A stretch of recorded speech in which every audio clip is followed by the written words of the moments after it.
एक बार एक शिक्षक संपन्न परिवार से संबंध रखने वाले एक युवा शिष्य के साथ कहीं टहलने निकले।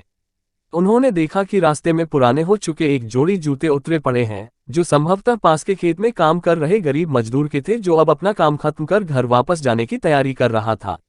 शिष्य को मजाक सूझा। उसने शिक्षक से कहा, गुरुजी, क्यों ना हम ये जूते कहीं छिपाकर झाड़ियों के पीछे छिप जाएं? जब वो मजदूर इन्हें यहाँ नहीं पाकर घबराएगा तो बड़ा मजा आएगा। शिक्षक गंभीरता से बोले, किसी गरीब के साथ इस तरह का भद्दा मजाक करना ठीक नहीं है। क्यों ना हम इन जूतों में कुछ सिक्के डाल दें और छिप कर देखें कि इसका मजदूर पर क्या प्रभाव पड़ता है। शिष्य ने ऐसा ही किया और दोनों पास की झाड़ियों में छुप गए। मजदूर जल्द ही अपना काम खत्म कर जूतों की जगह पर आ गया। उसने जैसे ही एक पैर जूते में डाले, उसे किसी कठोर चीज का आभास हुआ। उसने जल्दी से जूते हाथ में लिए और देखा कि अंदर कुछ सिक्के पड़े थे। उसे बड़ा आश्चर्य हुआ और वो सिक्के हाथ में लेकर बड़े गौर से उन्हें पलट पलट कर देखने लगा।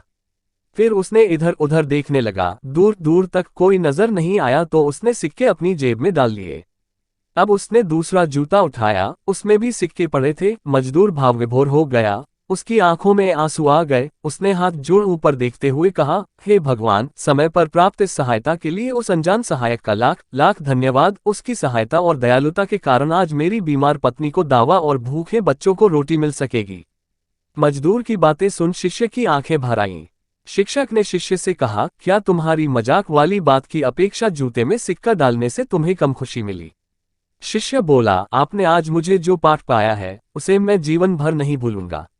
आज मैं उन शब्दों का मतलब समझ गया हूं जिन्हें मैं पहले कभी नहीं समझ पाया था, कि लेने की अपेक्षा देना कहीं अधिक आनंददायी है। देने का आनंद असीम है, देना देवत है। दोस्तों, सचमुच जॉय ऑफ गिविंग से बढ़कर और कोई सुख नहीं है। हमें इस कहानी से शिक्षा लेते हुए अपनी अपनी क्षमता के अनुसार जरूर कुछ न कुछ दान देना चाहिए और जरूरतमंदों की हर संभव मदद करनी चाहिए।